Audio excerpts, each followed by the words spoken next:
اردو برائے جماعت ہفتم سبق نظم و ضبط لیکچر 1۔ السلام علیکم پیارے طلبہ، امید ہے کہ آپ تمام لوگ اپنے گھروں میں خیریت سے ہوں گے۔ آج کے سبق میں ہم کیا کیا سیکھیں گے؟ مضمون کا تعارف، نظم و ضبط کا مفہوم، زندگی میں نظم و ضبط کی اہمیت، دنیا کے ہر نظام میں نظم و ضبط کا کردار اور بلند خوانی۔ سب سے پہلے ہم اس سبق کے تعارف پر آ جاتے ہیں۔ اس سبق میں آپ درجہ ذیل سوالات کے جوابات جانیں گے۔ سوالات سن لیجئے۔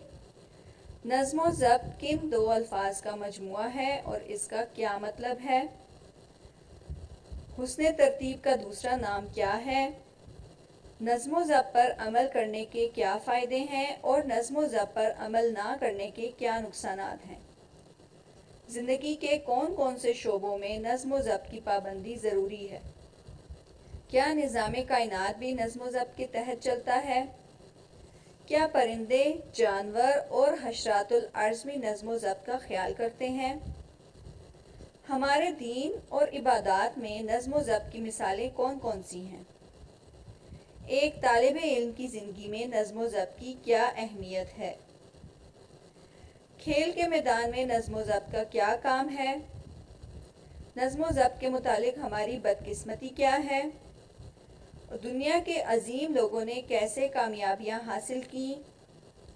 قائد اعظم نے ایمان اور اتحاد کے ساتھ تیسری کس بات پر زور دیا؟ ساری بحث سے ہمیں کیا نتیجہ حاصل ہوا؟ اب ہم جان لیتے ہیں کہ نظم و ضبط کا کیا مطلب ہے اور ہماری زندگی پر یہ کس طرح سے اثر انداز ہوتا ہے۔ نظم و ضبط دو الفاظ نظم اور ضبط کا مجموعہ ہے۔ نظم کے معنی ہے ترتیب دینا، جبکہ ضبط کے معنی ہے رکاوٹ۔ نظم و ضبط سے مراد ایک نظام، سلسلہ، ترتیب اور بندوبست ہے۔ انسانی جسم کا نظم و ضبط۔ انسانی جسم میں جو اعضاء بنائے گئے ہیں وہ سارے کے سارے اپنے کام ایک مخصوص ضابطے یا قانون کے تحت کرتے ہیں۔ تو اس کا مطلب یہ ہوا کہ قانون اور ضابطہ ایک ایسی چیز ہے جس سے کوئی بھی چیز باہر نہیں۔ اب ہم دیکھتے ہیں کہ کائنات کا نظم و ضبط کیا ہے۔ کائنات پر غور کریں تو تمام نظام نظم و ضبط کا پابند نظر آتا ہے۔ سورج اپنے وقت پر آتا ہے اور جاتا ہے۔ چاند کے گھٹنے اور بڑھنے میں بھی ایک ترتیب ہے۔ ہواؤں کا چلنا، موسموں کا بدلنا، برفوں کا پگھلنا اور ندی نالوں کا رواں دواں ہونا سب قدرت کے قوانین کی مثالیں ہیں۔ ایک گھر کا نظم و ضبط کیا ہے؟ اسی طرح ہر گھر کا اپنا نظم و ضبط کا نظام ہوتا ہے۔ گھر کا سربراہ گھر کا نظام چلانے کے لیے مالی وسائل کا حصول ممکن بناتا ہے اور خاتون خانہ گھر کے طعام و قیام کے لیے کام کرتی ہیں۔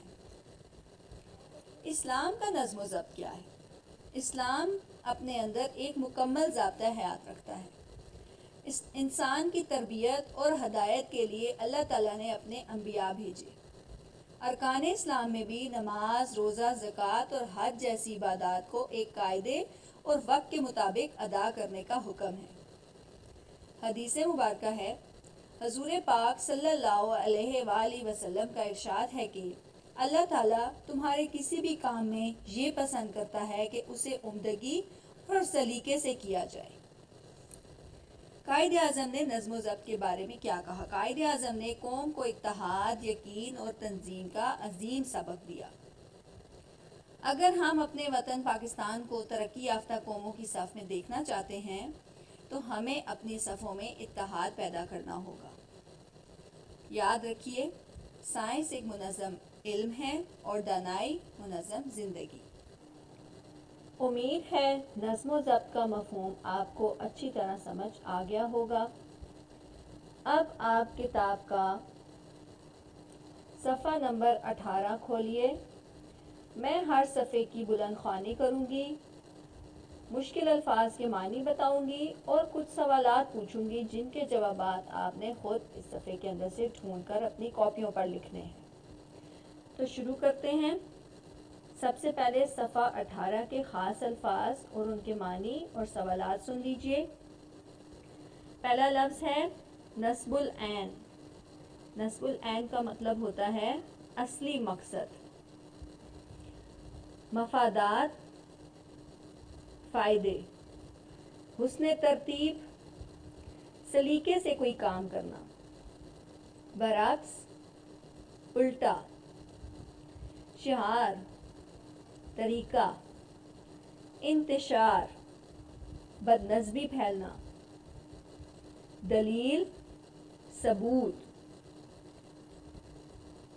और मुनज़्ज़म वो चीज़ या काम जो तरतीब और निज़ाम के साथ किया गया हो। अब हम बुलंद ख़्वानी शुरू करते हैं। नज़्म व ज़ब्त दो लफ्ज़ों नज़्म और ज़ब्त का मजमुआ है। ये दोनों अरबी ज़बान के लफ्ज़ हैं। नज़्म के मानी है लड़ी में परोना और तरतीब देना, जबकि ज़ब्त के मानी है रुकावट। इसका मतलब ये हुआ कि अपने कामों में किसी कानून और कायदे की पाबंदी करने का नाम नज़्म व ज़ब्त है। ज़ाती मफादात और ख्वाहिशात को रोक कर अपनी सलाहियतों को किसी आला नस्बुल ऐन की खातिर मुनज़्ज़म करना नज़्म व ज़ब्त कहलाता है। हम ये भी कह सकते हैं कि नज़्म व ज़ब्त हुस्न तरतीब का दूसरा नाम है। जो लोग नज़्म व ज़ब्त की पाबंदी करते हैं उनकी ज़िंदगी असूल व ज़वाबित के मुताबिक गुजरती है।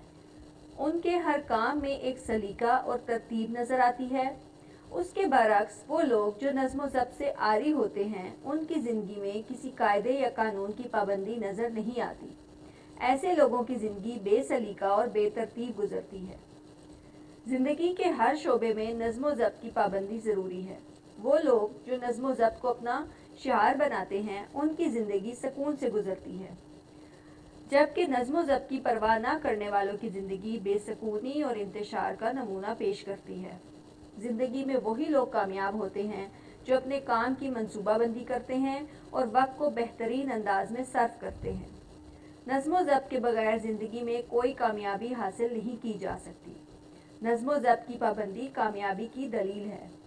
वो लोग जो नज़्म व ज़ब्त के आदी होते हैं कामयाबी उनके कदम चूमती है। बुलंद ख़्वानी आपने सुन ली, अब सवालात सुन लीजिए।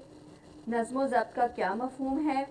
नज़्म व ज़ब्त की पाबंदी करने के क्या फ़ायदे हैं? नज़्म व ज़ब्त का ख्याल ना रखने से क्या नुकसान होता है? और ज़िंदगी के किन शोबों में नज़्म व ज़ब्त की पाबंदी ज़रूरी है? इन तमाम सवालात के जवाब आपको इस सफ़े के अंदर से मिल जाएंगे। आप इनके जवाब ढूंढें और अपनी कॉपियों पर लिखें। बुनियादी तौर पर इस सफ़े के अंदर नज़्म व ज़ब्त का मफ़हूम बताया गया है और नज़्म व ज़ब्त पर अमल करने के फ़ायदे और नुकसान बताए गए हैं, और ये भी बताया गया कि ज़िंदगी के किन शोबों में नज़्म व ज़ब्त की पाबंदी ज़रूरी है। अब हम सफ़ा नंबर 19 के ऊपर आ जाते हैं।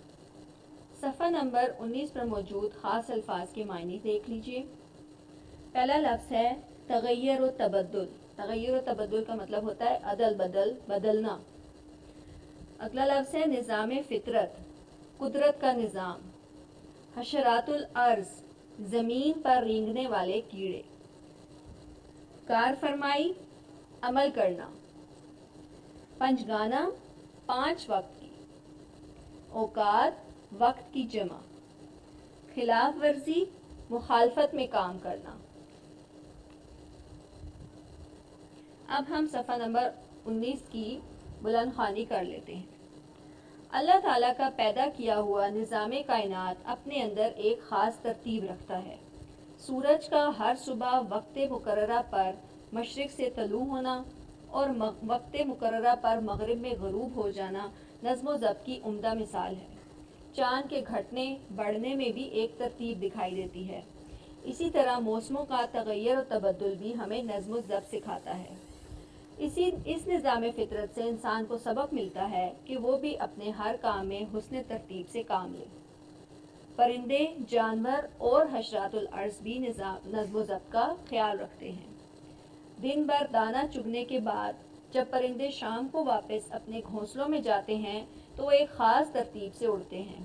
शहद की मक्खियों का मुताला करें तो हमें मालूम होता है कि इस नन्ही मखलूक की ज़िंदगी किस कदर मुनज़्ज़म और बाकायदा है। चूंटी या गरचा कमज़ोर मखलूक है, मगर कभी आपने उसे चलते देखा है? क्या मजाल जो कोई कितार की खिलाफ वर्जी करती नजर आए। ऊँटों को सहरा में चलते देखिए, हर ऊँट सीधी कितार में दिखाई देगा। हमारा दीन भी हमें नज़्म व ज़ब्त का दर्स देता है। मुकर्ररा औकात में नमाज पंचगाना की अदायगी नज़्म ज़ब्त की उम्दा मिसाल। एक इमाम की क़ियादत में सबका एक साथ रुकू सुजूद करना हुस्न तरतीब का आला नमूना पेश करता है। रमज़ान के मुक़द्दस महीने में रोज़े रखना, सहर से लेकर इफ्तार तक कुछ न खाना पीना भी हमें नज़्म ज़ब्त का पैगाम देता है। हज का फरीज़ा भी ख़ास अय्याम में अंजाम पाता है। मुख्तलिफ ममालिक से ताल्लुक़ रखने वाले लाखों मुसलमानों का एक ही लिबास में होना हमें नज़्म ज़ब्त का एहसास दिलाता है। नबी करीम सल्लल्लाहु अलैहि वसल्लम नज़्म ज़ब्त को बहुत अहमियत देते थे। आप सल्लल्लाहु अलैहि वसल्लम जब नमाज के लिए खड़े होते तो सबसे पहले सफ़े सीधी करवाते। आप सल्लल्लाहु अलैहि वसल्लम फरमाते, सफ़े सीधी करो, सफ़े टेढ़ी मत बनाओ, वरना अल्लाह ताला तुम्हारे दिलों को टेढ़ा कर देगा। वो तालिब इल्म जिसकी ज़िंदगी में नज़्म ज़ब्त की कार फरमाई होगी, वो हर रोज़ एक ख़ास तरतीब से सारे काम करेगा। उसके सुबह जागने, नमाज पढ़ने, वर्जिश करने, नाश्ता करने, स्कूल जाने, वापस आने, आराम करने, खेलने और काम करने के औकात मुकर्रर होंगे। नज़्म ज़ब्त की वजह से उसे इम्तिहान में कोई परेशानी नहीं होगी। उसके बरक्स एक ऐसा तालिब इल्म जिसकी ज़िंदगी में नज़्म ज़ब्त नाम की कोई शय न हो, जिसके जागने, पढ़ने, खेलने, घर का काम करने और टीवी देखने के औकात मुकर्रर ना हो, इम्तिहान के वक्त सख्त परेशान हो जाता है।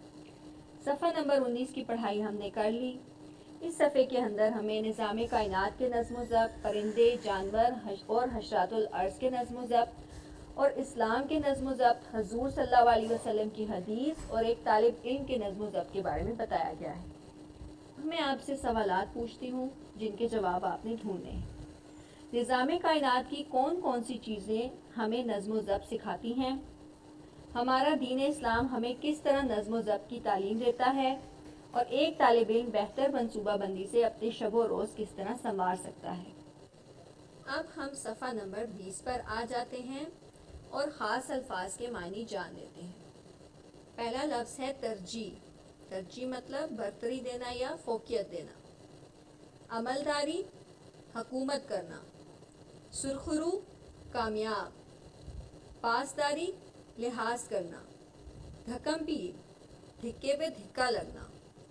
गामजन, चलना या रवा दवा होना। अब हम इस सफ़े की बुलंद ख़्वानी करेंगे, आप ध्यान से सुनिए। जहां हम खेल के मैदान की मिसाल भी पेश कर सकते हैं।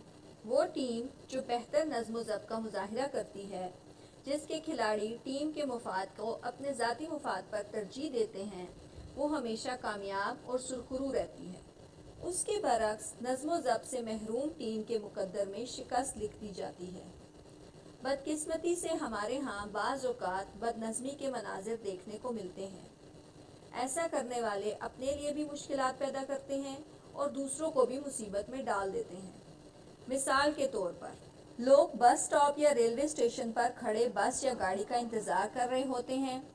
जो ही बस या रेलगाड़ी आती है, हर कोई इसमें दाखिल होने की कोशिश करता है। हर कोई गाड़ी में सबसे पहले सवार होना चाहता है।